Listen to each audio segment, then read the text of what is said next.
Concorde, a aeronave que torna realidade a viagem supersônica. Delgada e graciosa, voando 2 vezes na velocidade do som, um símbolo de prestígio com um recorde perfeito de segurança.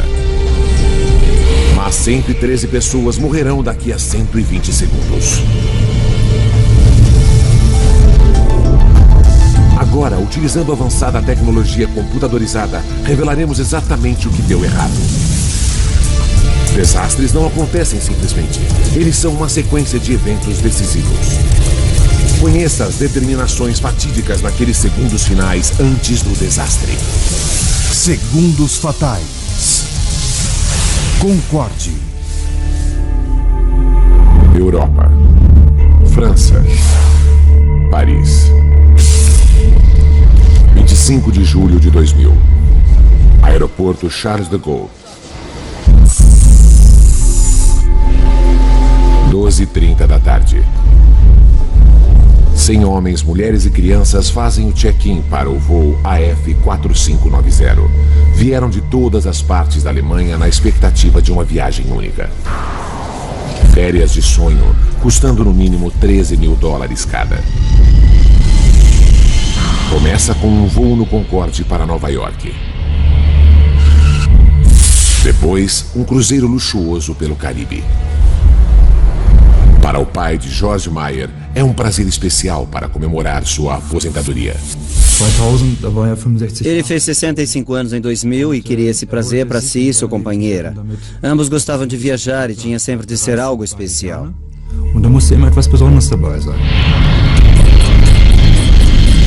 O Concorde é um avião como nenhum outro. Elegante, luxuoso e, acima de tudo, super veloz.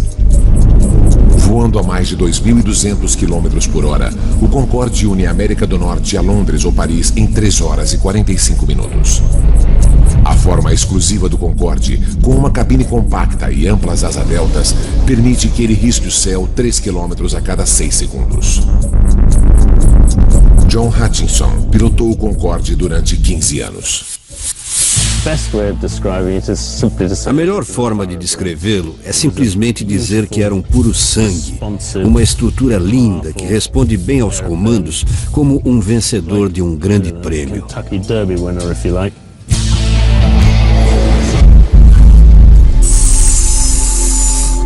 À 1h30, todos os passageiros estão prontos para sua viagem supersônica. O piloto, o capitão Christian Marty, já está no cockpit preparando-se para o voo. Os passageiros estão em boas mãos. Marty, de 54 anos, é um dos pilotos mais experientes da Air France. Um aventureiro de talentos extraordinários. Em 1982, Christian Marty foi o primeiro francês a cruzar o Atlântico num windsurf. É uma celebridade nacional. A bordo do Concorde, o capitão Marty faz a verificação pré-voo. Seu controlador de tráfego aéreo é o experiente Gilles Logilin, que chega para iniciar seu turno da tarde.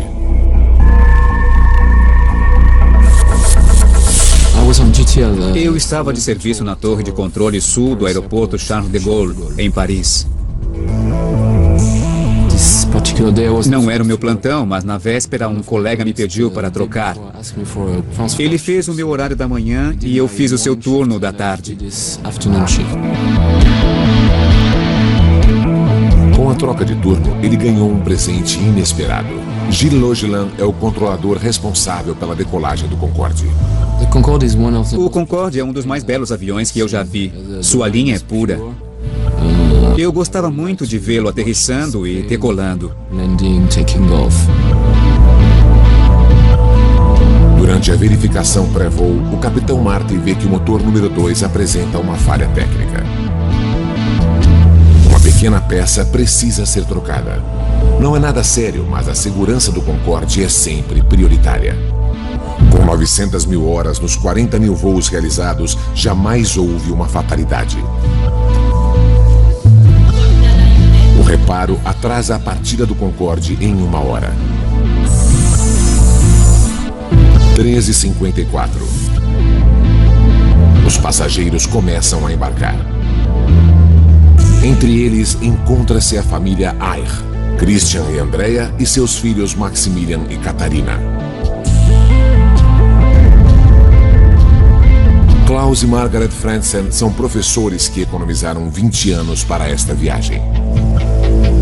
Famílias comuns saindo para uma aventura incomum.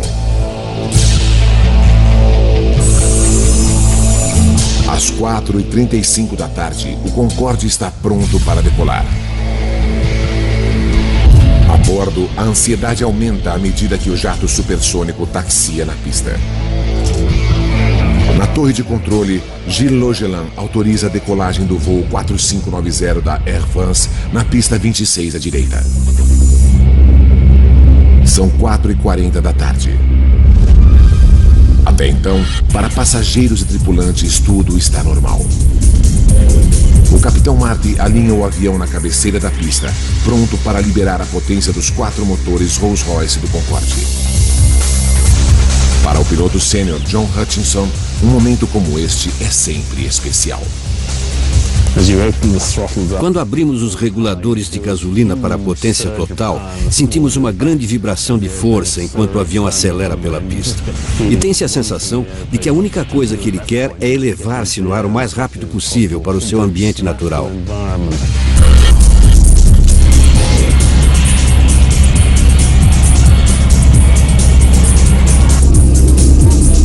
Na torre de controle, Gilles Logelin monitora a decolagem. Eu estava observando o Concorde ganhando força na pista porque é sempre bonito de se ver. É um avião bem pesado e no início é vagaroso, depois ganha velocidade. O Concorde acelera na pista de 4.000 metros. Ele passa a 320 km por hora. Utilizando a computação gráfica, recriamos o que aconteceu a seguir. Para Gilles Logelin, é um momento de puro horror. De repente, vi as chamas no corpo do avião.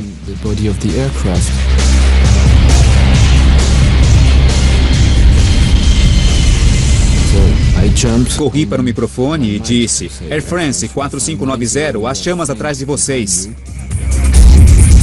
O capitão Marty não pode ver as chamas e com uma aceleração de 320 km por hora, o Concorde tem que decolar. Restam só 2.000 metros de pista e o Concorde precisa de 3.000 para ter a chance de parar em segurança. Nessa velocidade, em qualquer situação, o avião tem de decolar. Ele não pode abortar a decolagem. Observando as chamas, vi o nariz do Concorde levantar.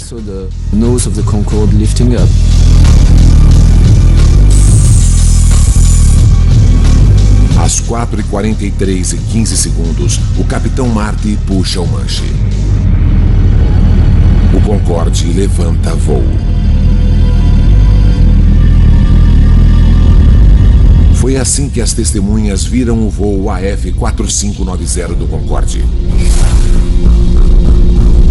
Martine Bonnet trabalha em um escritório na margem oeste do aeroporto. Às 4h44, ela tem uma visão aterradora. Eu estava olhando pela janela e vi o Concorde decolando lentamente com a parte traseira em chamas. Senti muito medo porque, com tanto fogo, achei que o avião ia explodir bem na minha frente. Peut-être exploser juste là devant nos bureaux. A aeronave danificada prossegue em seu voo.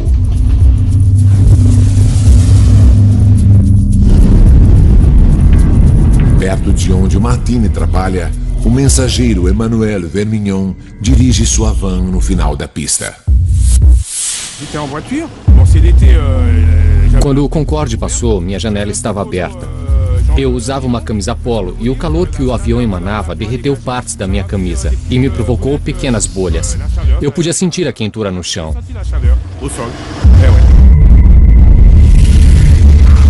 Enquanto o capitão Marty luta com o controle para ganhar altitude, fora de suas vistas, as chamas envolvem a asa esquerda. A visão chocante foi filmada pela esposa de um motorista de caminhão. É o único filme mostrando o Concorde em chamas. Ele será uma prova vital nas investigações.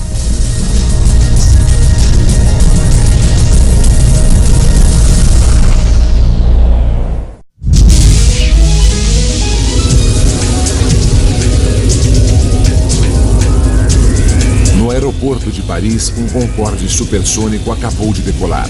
Mas agora o avião está em chamas e 109 passageiros a bordo estão em perigo. Os próximos 69 segundos serão críticos. 4h43 e 30 segundos. O Concorde luta para manter-se no ar. São apenas 30 metros do chão e o avião danificado está em rota de colisão. A cidade de Gonesse, com seus 25 mil habitantes, está diretamente em sua rota. Christine Turpin se dirige ao seu posto de gasolina em Gonesse. Eu estava dirigindo quando vi um avião. Era o Concorde com fogo na parte de trás. Fui diminuindo a marcha e vi o avião em chamas.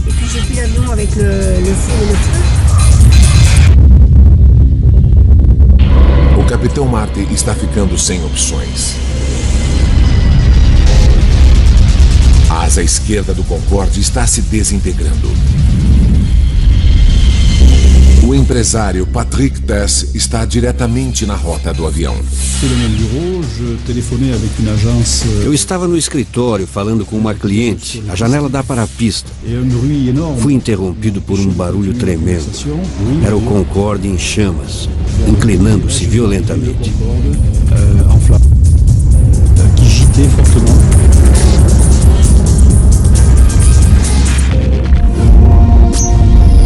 O Concorde inclina-se para a esquerda. O avião estanca e mergulha para o solo.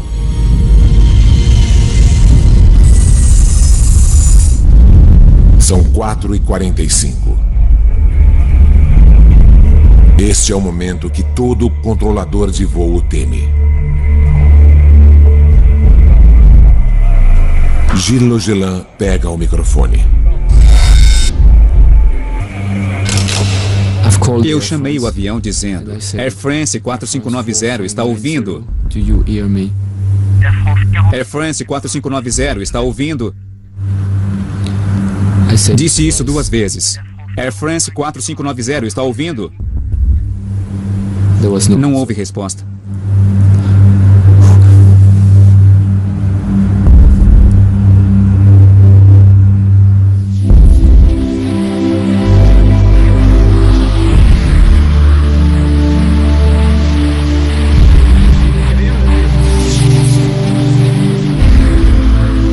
O jato supersônico com os tanques cheios e 109 pessoas a bordo cai sobre um hotel nas cercanias de Gonesse.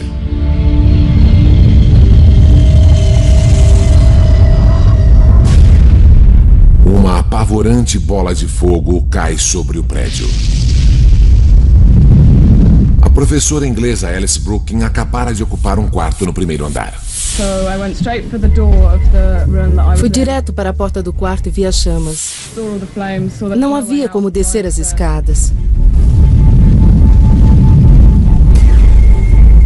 Atravessei o quarto e fui para a janela. Felizmente, o recepcionista que estava no estacionamento disse: "Você tem de pular." Ao mesmo tempo, Christine Turpin também vê a explosão e teme o pior.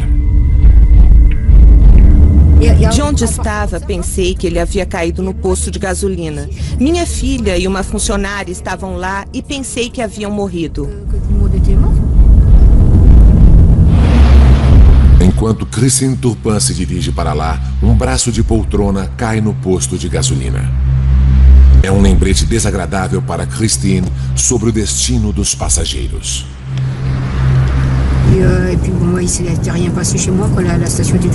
Ao se ver um braço de poltrona, não se pode deixar de imaginar que deve ter sido dos passageiros a bordo do avião.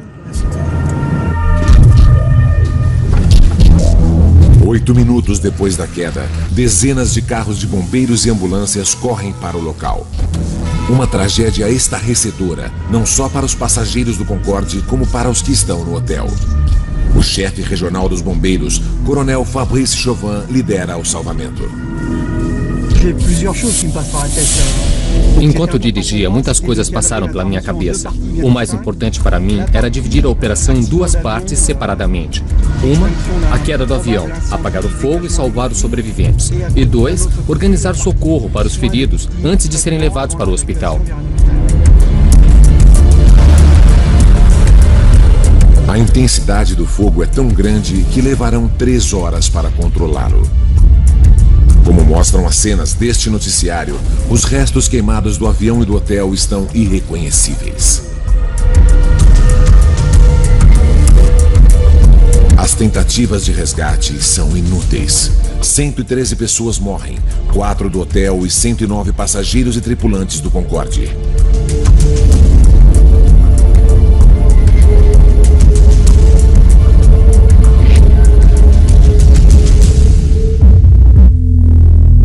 Três gerações da família Air morreram.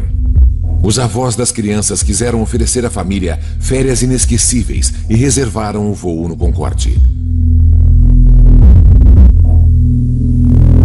Os professores Klaus e Margaret Franzen economizaram durante 20 anos para voar no Concorde.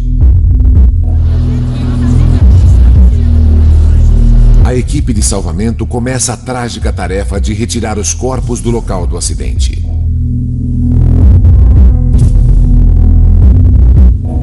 Uma das funcionárias do hotel que morreu era a estudante Kenza Rashid, de 19 anos. Ela começara a trabalhar um dia antes do acidente para ganhar algum dinheiro nas férias.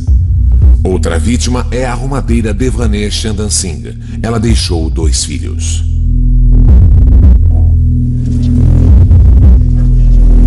A maioria dos corpos foi carbonizada e os médicos legistas só poderão identificar as vítimas pelas arcadas dentárias.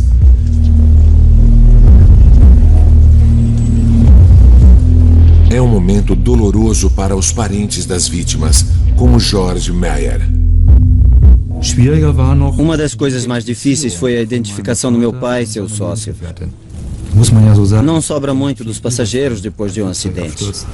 Foi difícil.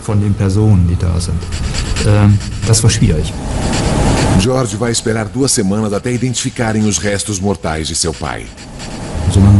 Tivemos de esperar um longo tempo. Não foi nada fácil, dia após dia.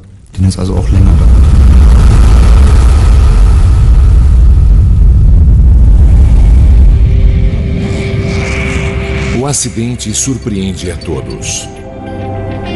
O Concorde, o rei dos céus, o avião que tornou realidade a viagem supersônica, o sonho realizado de muita gente, jamais tivera um acidente fatal até este momento. Foram apenas 120 segundos para destruir esse recorde perfeito. Agora, revendo os eventos daquele dia fatídico e nos aprofundando nas investigações, poderemos revelar o que realmente aconteceu. Uma precisa simulação computadorizada nos levará aonde nenhuma câmera pôde chegar, o coração da zona do desastre.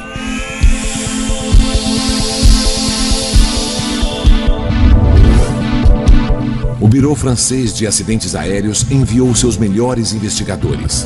Utilizando seus dados, podemos agora juntar a sequência mortal de eventos para descobrir o que realmente causou essa tragédia terrível. Quando as investigações começam, nada é deixado de lado. Teria o Capitão Marty cometido um erro fatal? Ou haveria uma falha oculta no avião? Investigadores fazem verificações de rotina na lista dos passageiros e nas bagagens. Imediatamente encontram uma coisa suspeita: 19 malas que, de acordo com o relatório de carga, não deveriam estar no avião. Não pertenciam aos passageiros do voo AF4590.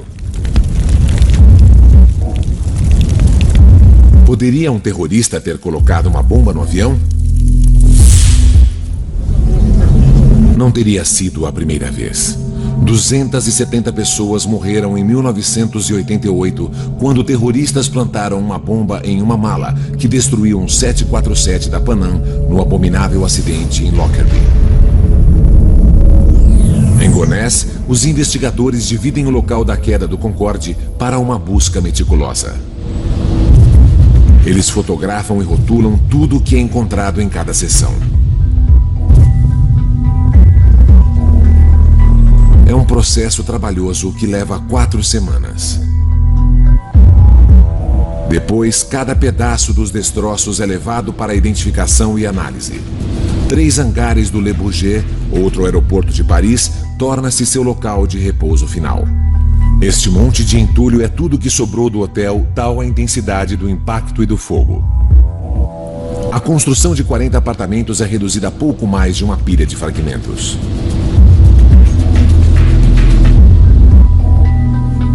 E isto foi o que sobrou do Concorde. Um dos mais belos exemplos da engenharia moderna agora é apenas um emaranhado de borracha queimada, alumínio, plástico derretido e canos partidos.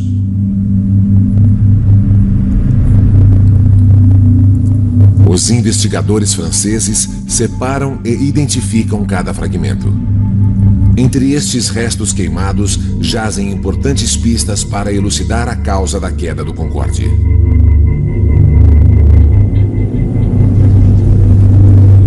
Em questão de horas, a equipe do Bureau Francês de Acidentes Aéreos recupera as caixas pretas.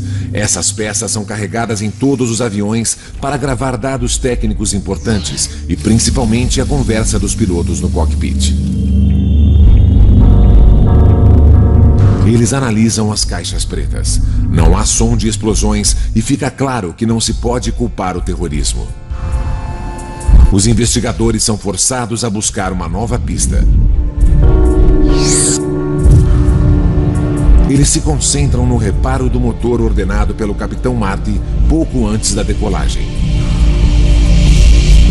Eles sabem que o Concorde havia voltado de Nova York no dia anterior, com um inversor de empuxo defeituoso no motor número 2. O inversor de empuxo ajuda a frear o avião depois da aterrissagem. Os investigadores analisam a gravação dos dados do voo, mas não encontram provas de que um inversor de empuxo defeituoso possa ter causado o acidente. Aumenta a pressão para se encontrar uma resposta. Até lá, as autoridades francesas proíbem todos os voos no Concorde da Air France. As atenções agora se voltam para os 120 segundos do início da última decolagem da aeronave. O capitão John Hutchinson pilotou centenas de decolagens dela. Depois de alinhado na pista, o capitão aperta o cronômetro e abre totalmente os reguladores. A tarefa do capitão é manter-se em linha reta na pista. A tarefa do copiloto é fazer o que a velocidade pede. O engenheiro de voo está ali presente, monitorando todos os instrumentos, principalmente este grupo, que são dos motores.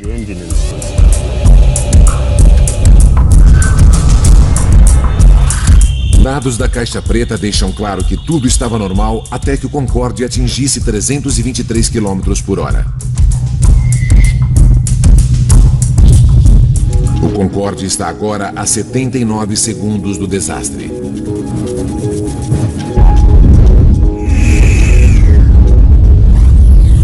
Registros de dados revelam uma súbita perda de potência em ambos os motores sob a asa esquerda. Imediatamente, a caixa preta grava o aviso dramático da torre de controle.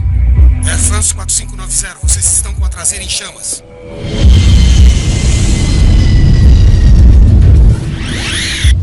Apesar do aviso, o piloto Christian Marty tinha passado o ponto de retorno. Não há pista suficiente para parar em segurança. Ele teve que decolar. Ele puxou o controle de coluna para levar o avião a seu ângulo de 12,9 graus. Estava tendo problemas com os motores esquerdos, que não produziam a potência que deviam, e se esforçando muito para que a aeronave ganhasse velocidade. Mas com certeza estava sendo vencido pelos problemas dos motores esquerdos.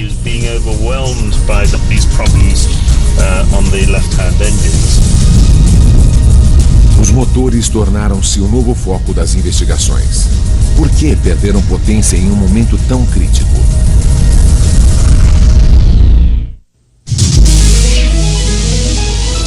Com apenas 2 minutos de jornada, o voo 4590 do Concorde da Air France cai matando 113 pessoas. Um golpe devastador na primeira aeronave supersônica do mundo. Utilizando computação gráfica avançada com base no relatório oficial, nos aprofundamos na investigação para revelar a sequência mortal de eventos.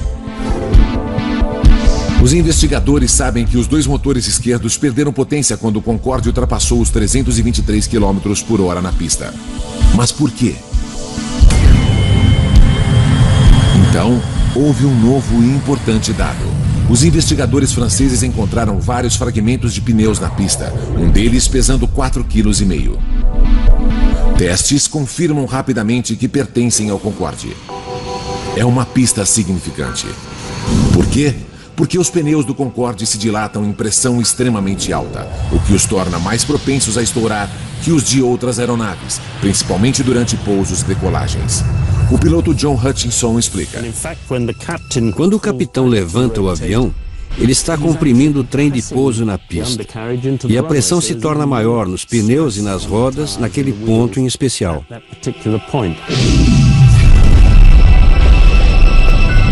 Essa pressão adicional torna os pneus do Concorde ainda mais vulneráveis. Há mais alguma coisa. Os investigadores franceses do acidente voltam aos registros e descobrem que, para o Concorde, estourar pneus não é nada raro. Eles identificam mais de 50 casos de estouro de pneus em pousos e decolagens em 24 anos.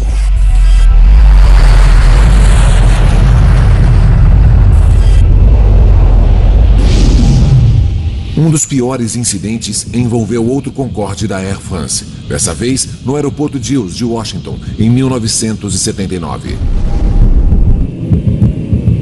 Bill Lightfoot era um dos passageiros naquele dia. Eu podia ver um grande buraco aberto na asa, com pedaços de alumínio ou liga metálica, e muito líquido jorrando do buraco aberto nela. O relatório oficial desse acidente afirma que o pneu estourou enquanto taxiava. Depois, o metal exposto esquentou demais e explodiu, pouco antes da decolagem.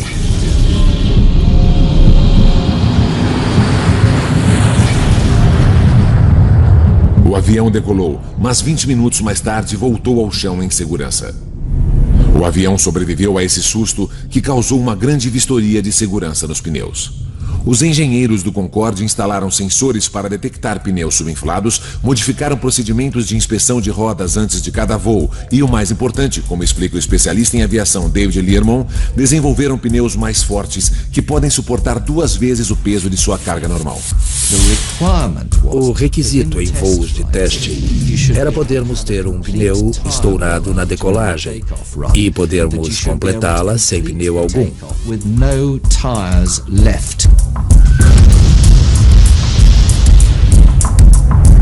Subsequentemente, era o mesmo com as rodas e nunca mais uma roda falhou.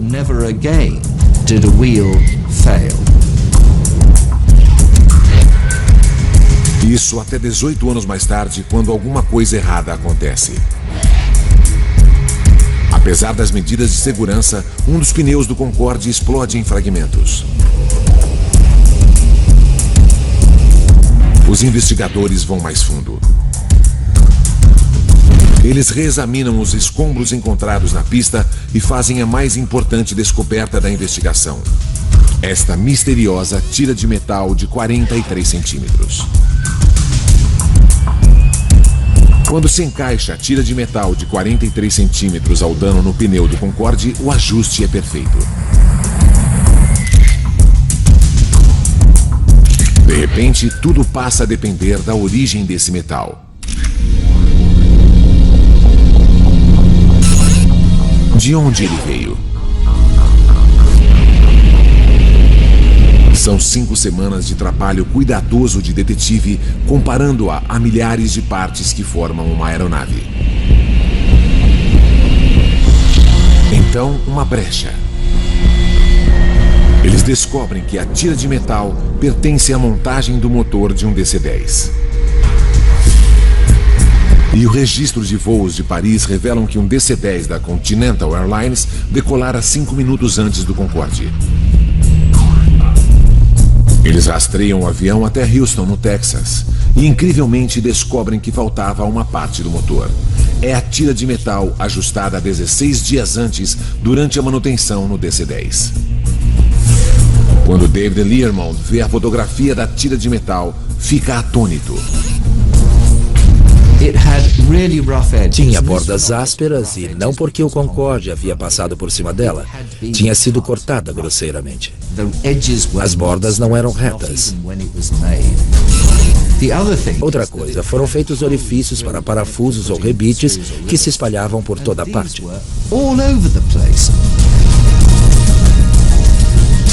Os investigadores agora têm uma teoria sólida sobre a contribuição da tira de metal no acidente. 81 segundos antes do acidente, o Concorde AF4590 segue a 323 km por hora na pista. O pneu bate na tira de metal, explode e um pedaço de borracha de 4,5 kg sai voando e atinge a asa. Os tanques de combustível do Concorde localizam-se nas asas e, em seu formato em delta, elas não são projetadas para suportar tamanho impacto. Esse tipo de eventualidade jamais fora previsto em testes. Estimava-se, em cada teste para provar uma aeronave, que se um pneu explodisse, seus pedaços pesariam cerca de 1 quilo.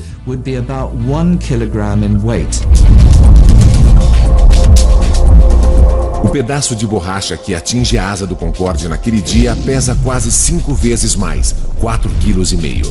Ninguém pensara nesse tipo de impacto.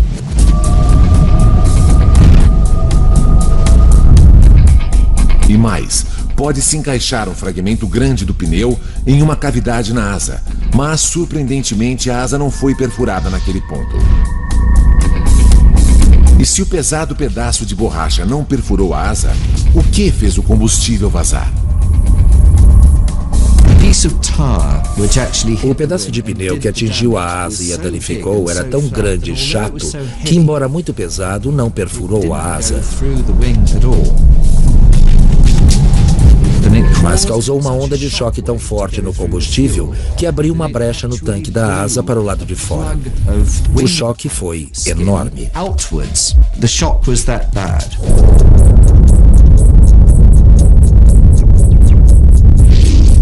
Quando o pedaço de borracha bateu na asa, provocou uma onda de pressão que encontrou a junção mais fraca no tanque de combustível. O combustível esguicha do tanque. 75 litros de combustível jorram sobre o motor a cada segundo. Mas mesmo derramado sobre o motor, precisa de uma fagulha que cause a ignição. De onde veio essa fagulha?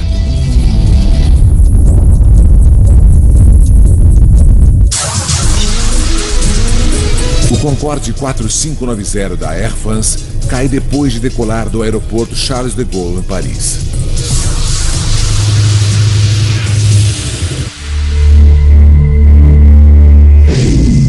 Nossos gráficos podem simular uma câmera virtual na pista para revelar a causa do acidente. Quando o avião desliza pela pista, uma grosseira tira de metal fura um pneu. 81 segundos antes do acidente, um pedaço de borracha atinge os tanques de combustível. O combustível jorra sobre os motores. Não basta isso para causar uma catástrofe. É preciso uma fagulha.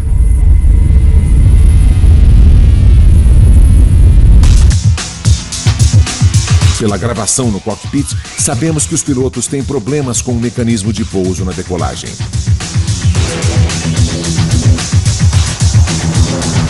Enquanto o Concorde luta para ficar no ar, o piloto Christian Marty busca levantar o trem de pouso.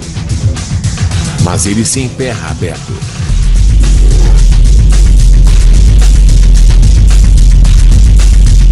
O único filme de vídeo do acidente fornece mais evidências. Ele mostra o trem de pouso na posição para baixo.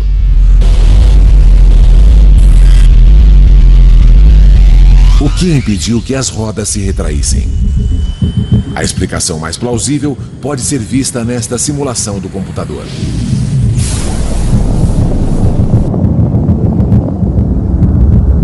Estilhaços do pneu estourado atingem a caixa de engrenagem da aterrissagem, onde danifica cabos de força. O trem de pouso fica preso na posição para baixo. Pior ainda, cabos expostos serpenteiam com forte fluxo de ar. Se os cabos expostos se tocarem, soltarão fagulhas. Por fatalidade, eles se tocam. Esse contato inflama o combustível que vaza. Naquele momento, o Concorde se torna uma bomba voadora.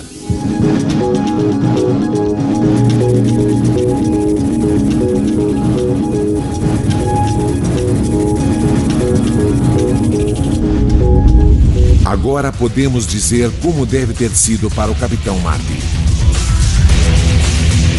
Da poltrona do piloto, ele não pôde ver as chamas. Só soube que o Concorde estava perdendo potência no motor número 2 no momento da decolagem. Um segundo mais tarde, a torre de controle o alertou sobre o fogo. Air France 4590, sua parte de trás está em chamas. A computação gráfica mostra como o Concorde deve ter ficado. Agora, para piorar as coisas para o Capitão Marty, o motor número 1 também está perdendo potência. Os acontecimentos conspiram contra ele. O especialista em segurança de voo explica por quê. O combustível jorrou em grande quantidade por esse orifício, afogando o motor que gradualmente perdeu a potência e por fim parou. O piloto ficou com apenas 2 motores do lado direito, quando normalmente eles são 4. Não poderia ter acontecido em momento pior. O Capitão Marty precisa de potência máxima e não tem pista suficiente para parar. Ele coloca o Concorde no ar. Gravações no cockpit revelam que às 4h43 e 22 segundos, o alarme de incêndio do motor dispara. E 3 segundos mais tarde, o capitão desliga o motor número 2.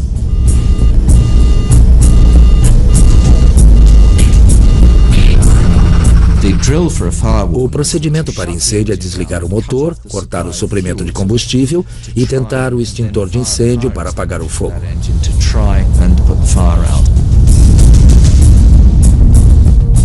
O Concorde agora está a 53 segundos do desastre. Gilles Logelan, na torre de controle, ajuda como pode o Capitão Marty. Faça como preferir, a prioridade é sua para voltar à pista.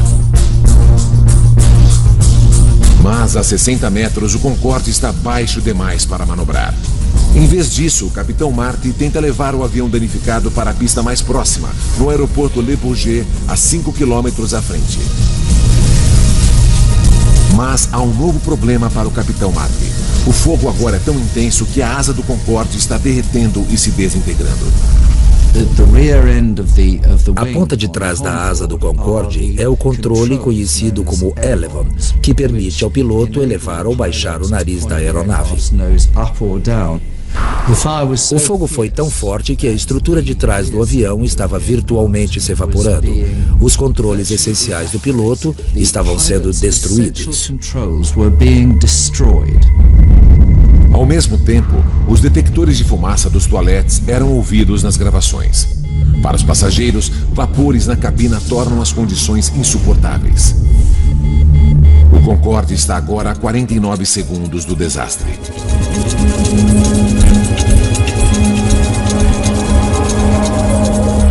No cockpit, Christian Marty luta com os controles, tentando ganhar velocidade e altura. Mas está sendo vencido pelo fato de que a asa e seus controles estão se desintegrando.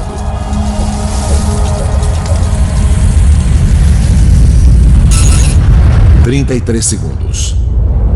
O alarme de incêndio do motor soa novamente e permanece ligado por toda a duração do voo. O Capitão Marty não tem mais opções. Mesmo a pista do Le Bourget, agora a 3 quilômetros, está fora de alcance. Nos últimos 11 segundos, a torre de controle ouve as últimas palavras de Christian Marty. Tarde demais, não há tempo.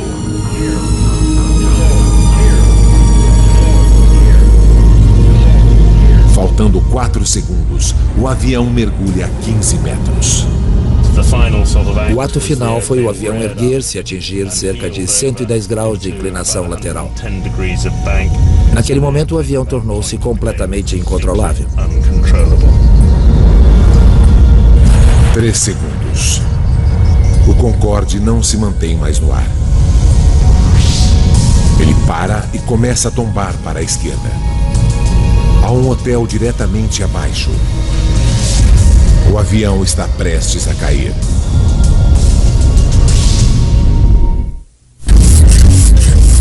"118 segundos depois que o Concorde começa a acelerar na pista, 109 pessoas veem a face da morte.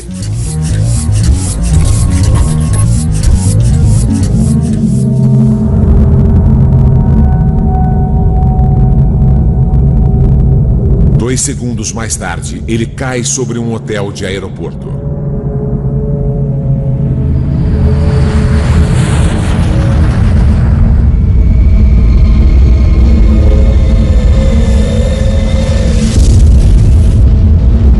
Os 100 passageiros e 9 tripulantes a bordo morrem, bem como 4 pessoas no hotel.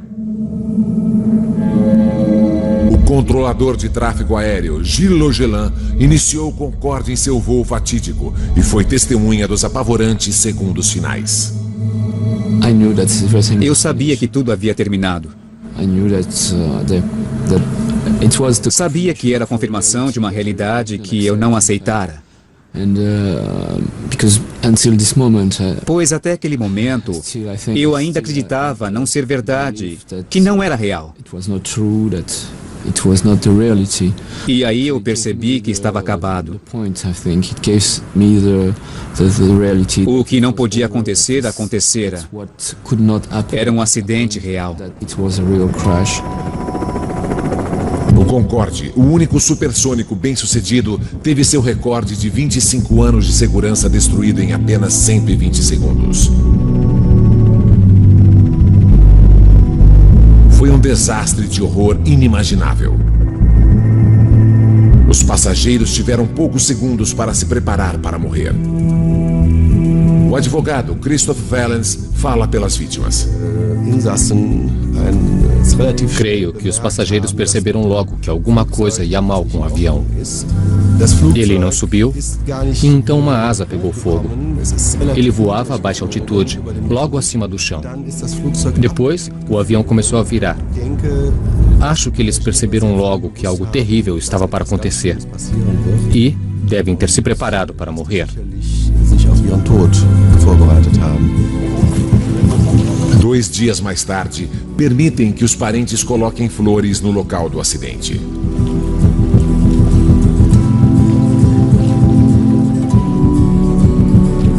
Ainda hoje, eles sentem uma profunda sensação de perda.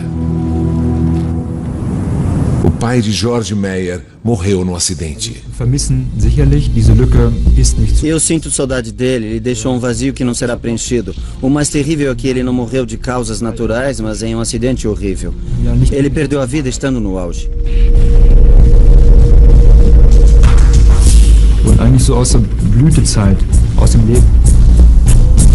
O desastre também foi traumático para os sobreviventes da cidade de Gonesse.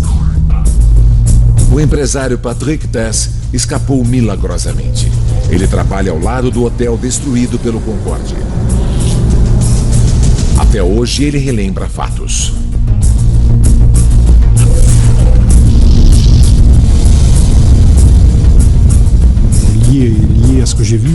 Naturalmente, o acidente causou um efeito em mim, não poderia ser de outra forma.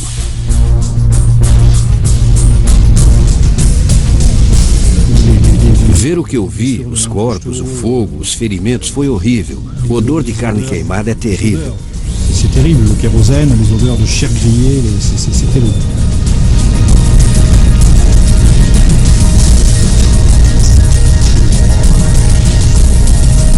Para o Concorde, o desastre de Paris foi o início do fim. 3 semanas depois da queda, todos os voos do Concorde são suspensos.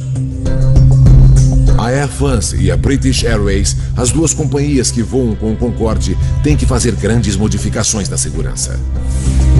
Pneus são reforçados para que continuem funcionais, mesmo se perfurados por uma lâmina de 30 centímetros.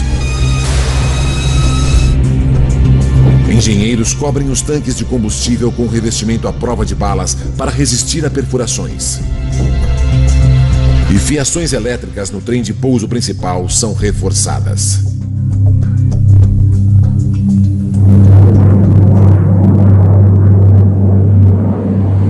Mas o Concorde nunca mais recuperaria sua antiga glória. 14 meses depois da queda, ele voltou a voar. Mas o custo para manter e melhorar a frota envelhecida é alto demais. O número de passageiros cai vertiginosamente. Em 24 de outubro de 2003, o Concorde leva passageiros pela última vez. A primeira era de passageiros supersônicos chega ao fim. O Concorde agora é apenas uma relíquia de museu. Aquela fatídica tarde de julho em Paris deveu-se a uma crítica sequência de eventos. Uma simples tira de metal na pista perfura um pneu, lançando pedaços do pneu contra a asa. Uma onda de pressão causa a erupção do combustível do tanque e os fragmentos voam para debaixo do trem de pouso, onde atinge um cabo elétrico. Uma fagulha se inflama, causando um inferno no momento crucial da decolagem.